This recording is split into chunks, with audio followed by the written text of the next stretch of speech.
Donc vraiment, l'objectif de la rencontre ou plutôt de la séance d'information, c'est de vous, présenter les principaux constats, de notre, rapport ou de la synthèse de l'engagement citoyen, donc à la lumière des différentes activités d'engagement qu'on a fait, depuis, janvier dernier, là, portant sur l'accès virtuel aux soins primaires.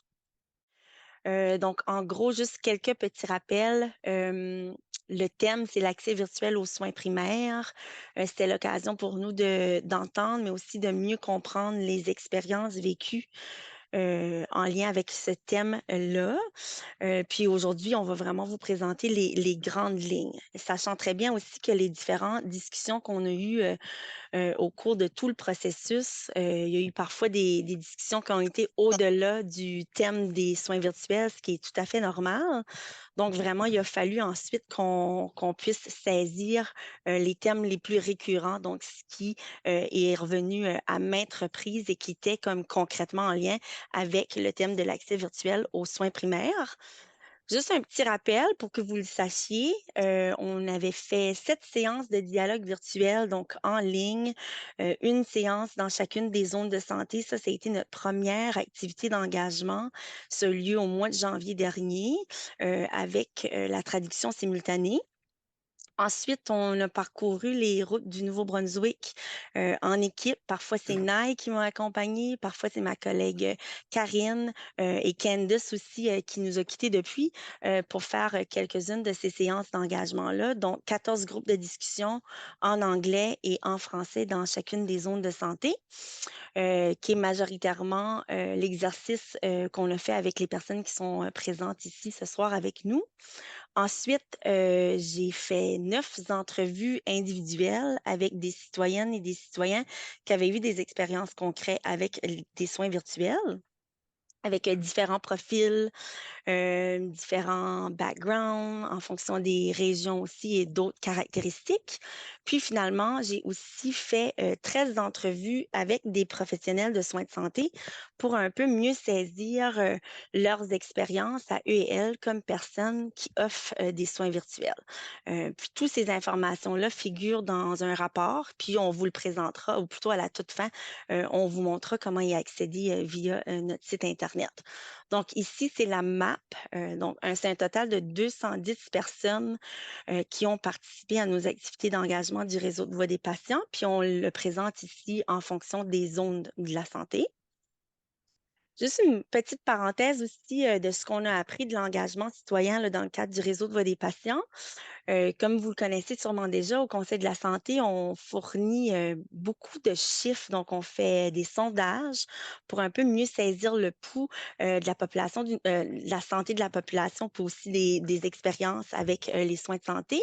Donc, d'un côté, on a comme, des indicateurs qui mesurent ça, puis de l'autre côté, ben, on a aussi le volet engagement. Fait que dans le cadre du réseau de voix des patients, c'est surtout du côté de l'image où on retrouve cette dame avec un enfant qui nous dit, ben oui, on a un indicateur qui mesure, mais moi, j'ai aussi une histoire à vous raconter. Fait que c'est à la lumière des histoires racontées qu'on a entendues, qu'on est capable de saisir justement les principaux éléments qu'on vous présente ce soir.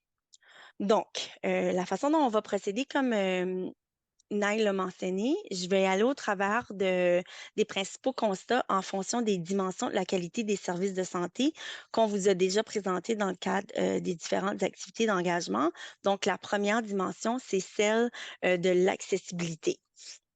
Donc, pour l'accessibilité, ce qu'on a le plus entendu de la part des citoyens et des citoyennes, c'est que les soins virtuels permettent, dans de nombreux cas, un accès plus facile et dans un temps plus opportun à des soins primaires, puis notamment des soins spécifiques. On parle de renouvellement de prescription, des suivis de tests de sang, etc. Donc, dans certains cas, plusieurs nous ont affirmé avoir accès plus facilement et plus rapidement à des soins primaires.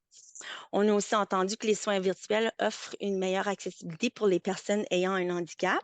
Ici, il y a une citation. Je ne vais pas la lire, mais en gros, tout au long de la présentation, on a plusieurs citations, donc mot pour mot, ce qu'on a entendu des participants et des participantes. Puis ces citations-là sont aussi disponibles dans le rapport complet qui fait une trentaine de pages et dont on vous partagera le lien pour y avoir accès à la toute fin de la présentation, comme je l'ai dit tout à l'heure. Donc, on va passer à la prochaine diapo. Dans certains cas, on a aussi entendu que les soins virtuels, ça permet d'épargner temps et argent.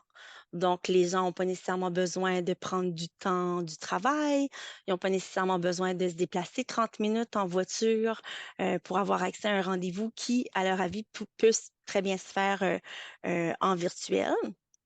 Puis aussi que les diverses modalités des soins virtuels. L'autre côté de la médaille, donc ça, c'est plutôt les avantages.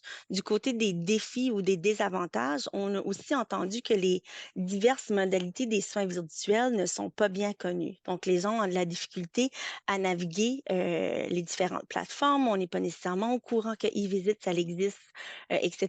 Puis c'est pour ça aussi que dans le rapport, on a pris soin de présenter une page où on voit l'éventail des soins virtuels au Nouveau-Brunswick. On en a aussi fait une infographie qu'on vous partagera aussi à la fin de la présentation de ce soir. Donc, en termes d'accessibilité, autre défi qui a été à maintes fois souligné par les participantes et participants, c'est que toutes et tous n'ont pas nécessairement la littératie numérique, donc les connaissances technologiques, ou encore moins les outils appropriés pour y accéder. Donc, en termes d'accessibilité, oui, il y a des avantages pour certains besoins spécifiques, tandis qu'il y a d'autres éléments qui s'avèrent plus être des défis. La littératie numérique, c'est quelque chose qui est revenu à maintes reprises aussi lors de nos discussions. On a aussi entendu plusieurs réticences. Donc, les gens se sont montrés réticents, parfois ne se sentant pas nécessairement à l'aise de manier les outils technologiques, avoir quelques défis à ce niveau-là. Donc, ça aussi, on devait le mettre en évidence dans le rapport.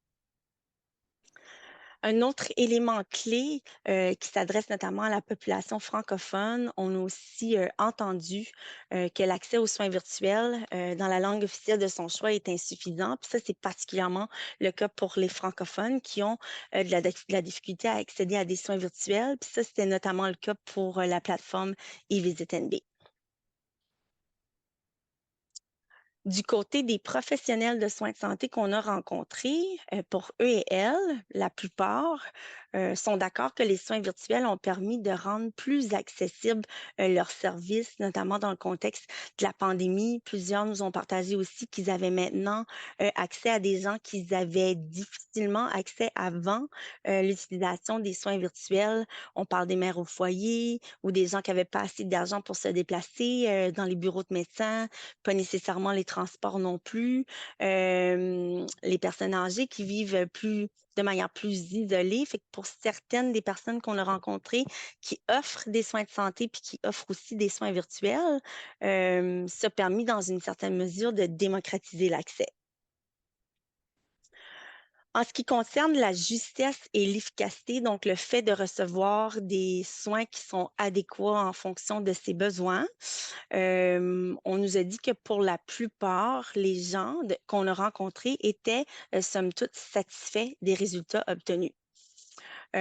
Pour ceux et celles qui étaient moins satisfaits, parce que c'est important aussi à mettre en lumière, évidemment, en termes d'amélioration, parce qu'on arrivera aussi aux principales améliorations qui se sont dégagées de nos différentes activités d'engagement, c'est qu'il y a certaines barrières en matière de communication qui justement ont été soulevées. Le fait que les soins virtuels, c'est impersonnel, que ça remplacera jamais une visite en personne.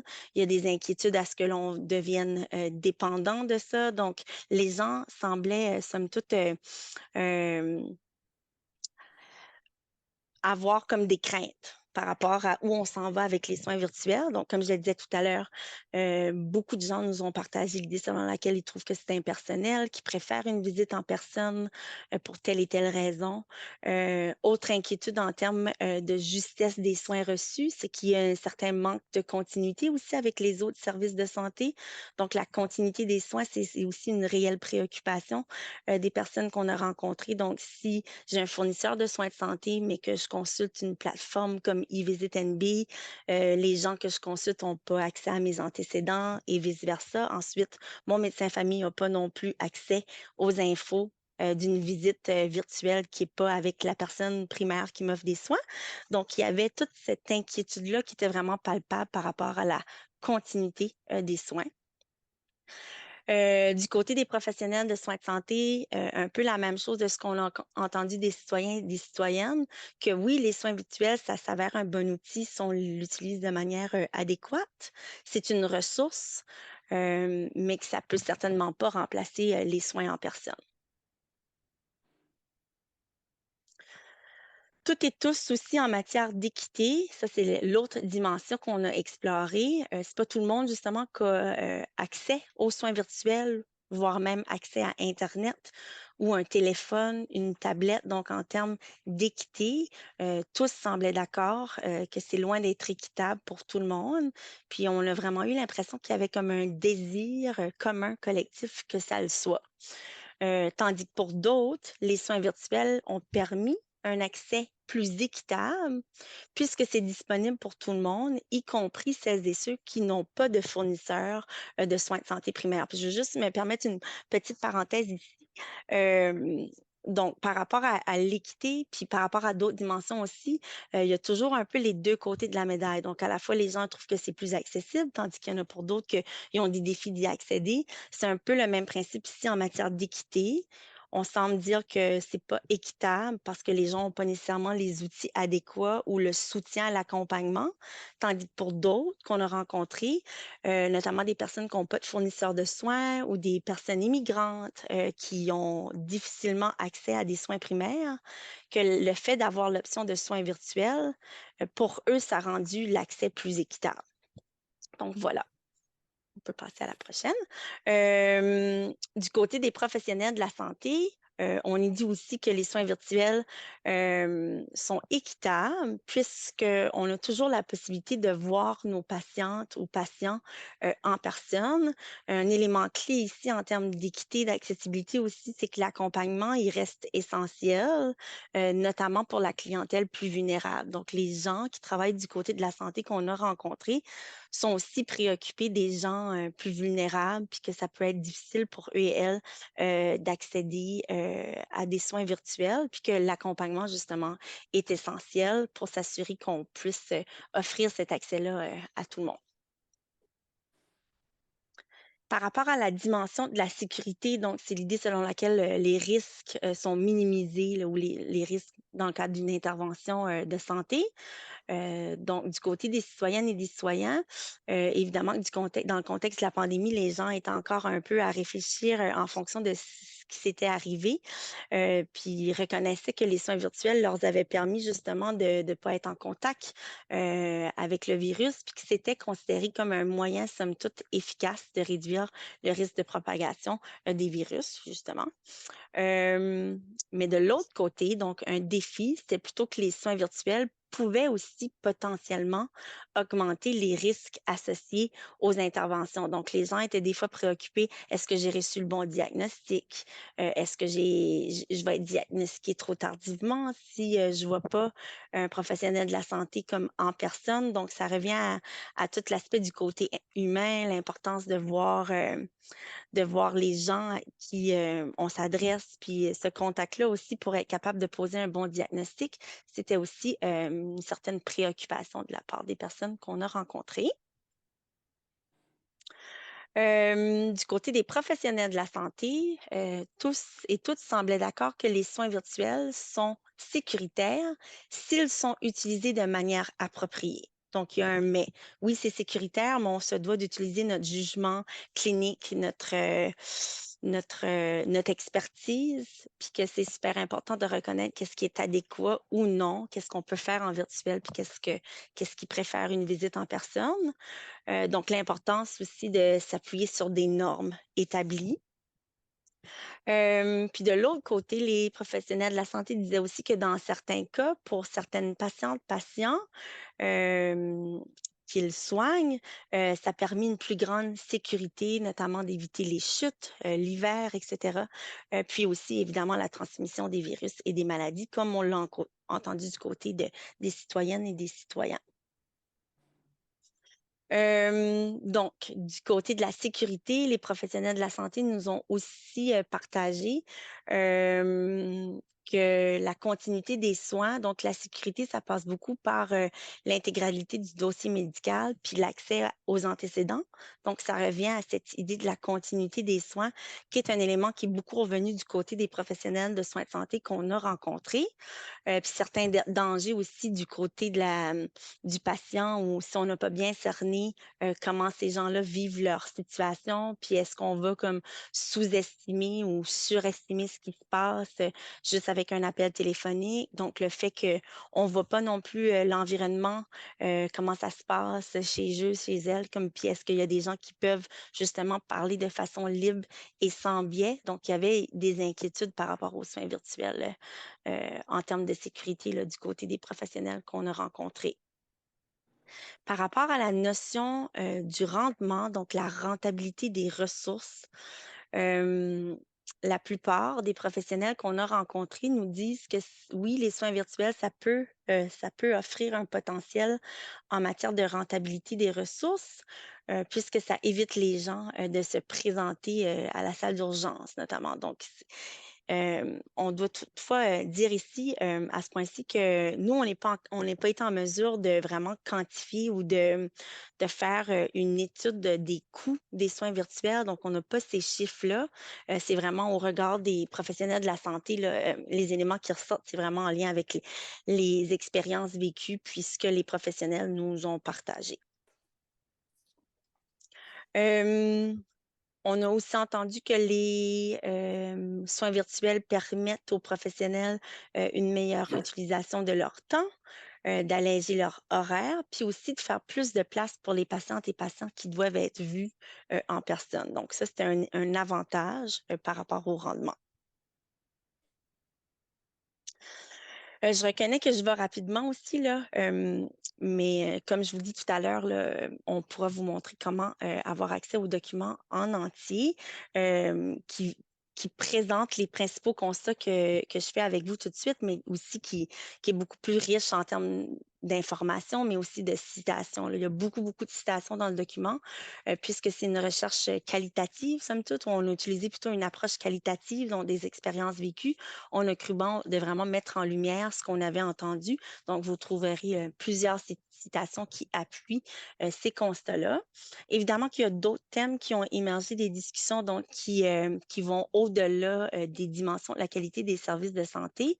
Donc, à la fois que les soins virtuels permettent de désengorger le système de soins de santé. Donc, c'était évident que pour la plupart, les personnes étaient bien conscientes des défis en matière de santé, puis que les soins virtuels viennent être comme un outil qu'on a dans notre boîte à outils, hem, avec, ses avantages, mais aussi ses défis, ses inconvénients, évidemment.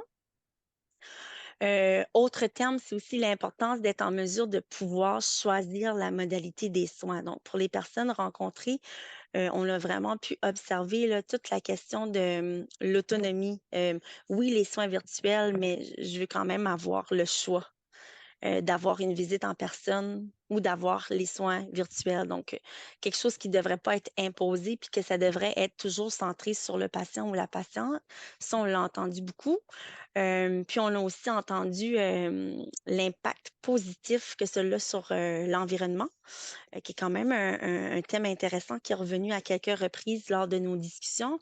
Donc, à savoir, ben, les soins virtuels, ça évite ou ça minimise notre empreinte écologique, puisque ça nous évite les déplacements, etc., quand les soins sont adéquats, puis pour certaines choses, ça fonctionne positivement. J'en arrive aux suggestions. Vous vous souvenez qu'à la fin des différentes activités qu'on a eues, les focus group, après qu'on avait fait le journey mapping où on demandait aux gens d'un peu nous guider à travers comme leur récit de vie puis leurs expériences, quand on revenait à s'asseoir autour de la table, euh, on revenait sur, ben, vous, là, à la lumière des discussions qu'on a eues, qu'est-ce que vous avez à nous suggérer en matière d'amélioration de l'accès à des soins virtuels? Fait que là, c'était l'espace où on pouvait comme imaginer la suite, puis comment on peut améliorer euh, justement l'accès aux soins virtuels. Donc, d'abord, ben, on en a fait comme une synthèse, puis on en est arrivé à trois grands éléments ou trois grandes suggestions. Donc, la première, c'est une meilleure promotion de l'éventail des soins virtuels parce que c'est pas toutes et tous qui sont au courant de leurs différentes options quand on arrive aux soins virtuels. Donc, ça, c'est justement le fait que les gens trouvaient qu'il y avait un manque de promotion. Puis ça, c'était un élément clé en matière d'accessibilité. Puis il y avait vraiment un désir que les informations au sujet de l'éventail des soins virtuels soient mieux véhiculées, puisque ça permettrait une plus grande accessibilité, puis que les gens puissent en profiter davantage. Deuxième suggestion, c'est un meilleur accompagnement. Puis ça veut dire qu'on doit mieux organiser nos services pour les rendre plus accessibles et équitables pour toutes et tous, notamment de mettre en place des partenaires de services, des endroits stratégiques dans les différentes communautés, utiliser davantage les bibliothèques, avoir des endroits où les gens peuvent accéder les outils technologiques, mais aussi être accompagnés à l'utilisation de ces outils-là. Donc, plus faire affaire avec comme des organismes communautaires pour s'assurer que les gens, notamment les personnes plus vulnérables, puissent être mieux accompagnés pour y avoir accès. Donc, il y a eu plein d'idées concrètes. Là, je présente vraiment juste comme les grands thèmes, puis pour vous donner une meilleure idée des principales suggestions qui sont dégagées de nos différentes discussions.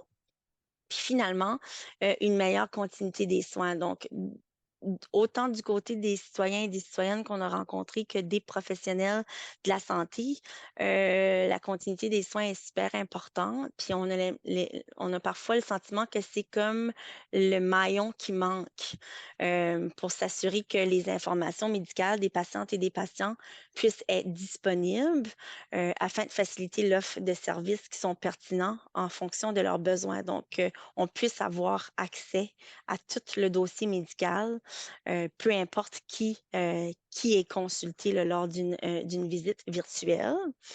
J'en profite aussi pour vous dire que on vous avait expliqué que lors de nos activités d'engagement, qu'à la suite de ça, on organiserait un laboratoire d'innovation en santé qui allait mettre autour de la table les parties prenantes, donc les stakeholders du système de la santé, puis aussi les personnes d'influence, donc les gens qui travaillent dans le domaine de la santé, puis qui ont souvent plus cette possibilité-là de pouvoir porter ces changements-là ou les améliorations. Donc, on a organisé ça le 13 septembre dernier. Ici à Moncton, on avait une trentaine de participants, n'est-ce pas, Naï? Puis ça a été vraiment l'occasion de faire le même exercice, donc présenter les objectifs du réseau de voix des patients, les différentes activités qu'on a fait, puis aussi les constats de notre rapport, puis d'en arriver aussi à présenter les améliorations qui nous ont été proposées par les citoyennes et les citoyens.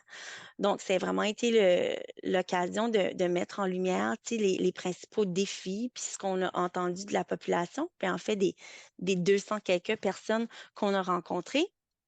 pour qu'ensuite on puisse imaginer la suite. Donc, évidemment, nous, au conseil, notre mandat, c'est vraiment de rendre compte publiquement là, de ce qu'on a entendu. Puis ensuite, ben, c'est pas nous qui a ce pouvoir-là décisionnel de porter plus loin, mais en même temps, ça a vraiment été l'opportunité de mettre en lumière ben, ce qui s'est dégagé de nos séances d'engagement, puis qu'est-ce qui peut être fait maintenant pour porter plus loin ces changements-là ou ces améliorations-là. Là, j'en suis à faire un rapport synthèse des discussions contournées aussi autour des suggestions qu'on leur a proposées, qui sera envoyé à l'ensemble des personnes qui avaient été invitées pour ce laboratoire-là. Donc, en gros, je voulais vous revenir par rapport à ça parce que je sais qu'on en avait parlé lors de nos différents échanges. Donc, du côté de la diffusion de ces informations-là, des principaux constats, ça, c'est des exemples d'informations qu'on a diffusées depuis le lancement de notre rapport le 20 septembre dernier, donc la semaine dernière.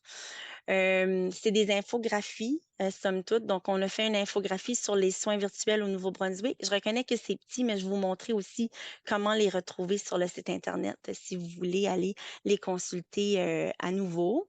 Donc, une infographie sur les soins virtuels au Nouveau-Brunswick où on a aussi combiné à la fois les données quantitatives qu'on a de notre dernier sondage sur les soins primaires. Donc, vous avez une vue quantitative de à quoi peut ressembler les soins virtuels au Nouveau-Brunswick. Puis aussi, on a la deuxième infographie, ben, celle du milieu, où on voit l'accès aux services de soins virtuels au Nouveau-Brunswick. Donc, ça permet d'appuyer pas la confusion, mais le fait que les gens n'étaient pas toujours nécessairement au courant de toutes les possibilités de services. Donc, dans cette infographie-là, ça vient un peu pallier ce manque-là qu'il y avait de justement reconnaître, OK, télésoins, ça s'adresse à qui? Et visite, c'est pour qui? Il y a lien santé NB.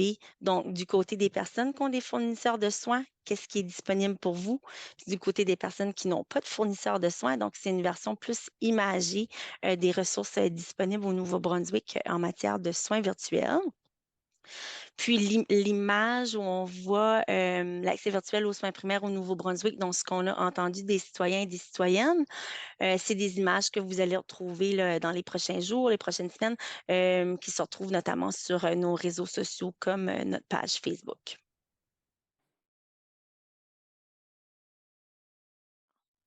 Donc Voilà, ça, ça fonctionne. c'est bon, merci Naï. Donc si on descend un peu plus bas, ça c'est notre page d'accueil de notre site, donc c'est csnb.ca. Vous voyez ici accès virtuel aux soins de santé primaire, ce qu'on a entendu. Quand vous cliquez là, vous voyez un peu la même map. Ça, c'est notre article web qui présente les grands messages clés que je vous ai partagés lors de la présentation. Donc, je vous invite à prendre connaissance de ça aussi. Comme vous voyez tout juste en bas de l'article web, il y a consulté le rapport complet, donc la synthèse de l'engagement citoyen, accès virtuel aux soins primaires. Donc, vous l'avez là en format PDF.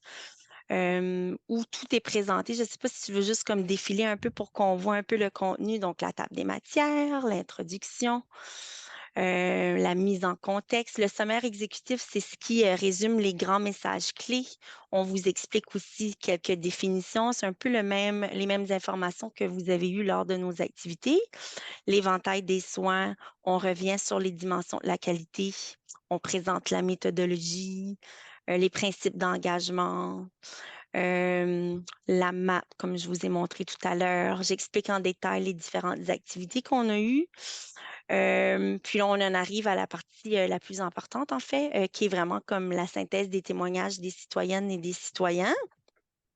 Puisqu'on a quand même entendu beaucoup d'expériences en lien avec la plateforme eVisitNB, on a cru bon en faire une section distincte là, dans le rapport. Donc, après la synthèse des témoignages des professionnels de la santé, on en arrive à là dans une seconde. Donc, on a ici la synthèse des expériences en lien avec eVisitNB. Donc, à la fois ce qui a été positif qui est ressorti des gens qui ont utilisé la plateforme, mais aussi les principaux défis qui ont été identifiés par les participantes et participants, que ce soit que la plateforme n'est pas nécessairement fluide, qu'il y a eu des difficultés à connecter, qu'on n'a pas été capable de pouvoir consulter quelqu'un, les difficultés à accéder des services en français, etc. Puis vers la fin du document, on retrouve les suggestions que je vous ai présentées. Oh, je ne sais pas ce qui se passe avec Wow, mon... t'es vraiment mauve, hein? je suis très mauve. Je vais arrêter ma caméra, puis je vais la remettre. Attendez un instant. C'était un peu choquant. Je savais pas Ah! que t'as viré sur le party mode en pleine Peut-être que présentation. j'ai peut-être que j'ai trop parlé, puis là, ma caméra a bug. Je vais vous revenir. Mais en gros, je vais juste y laisser une couple de secondes. Des fois, tu la fermes, puis ça. Puis là, les suggestions des participantes et participants en matière d'amélioration, une conclusion, puis à la fin, à l'endos du document, on trouve des citations. Donc, on peut peut-être revenir sur les citations, justement. Tu sais que les soins virtuels, ça remplacera jamais une visite en personne. Il y a beaucoup de choses qu'on peut faire avec les soins virtuels. Il faut simplement comme adopter l'innovation et la technologie. Beaucoup qui nous ont dit que ben, les soins virtuels, c'est comme l'avenir, c'est une amélioration, mais on a aussi entendu que plusieurs se sentent perdus face aux technologies, donc à la fois les défis et les avantages. Donc, si on revient, là, si on revient juste sur le site Internet, donc là, on vous a présenté le document synthèse. Si tu remontes juste un petit peu, Naï, où on peut voir comme le contenu. Donc ici, on voit le related content, là. On a les différentes infographies, le communiqué de presse aussi. Donc, toutes les informations plutôt visuelles, on peut les retrouver euh, en suivant ce lien-là.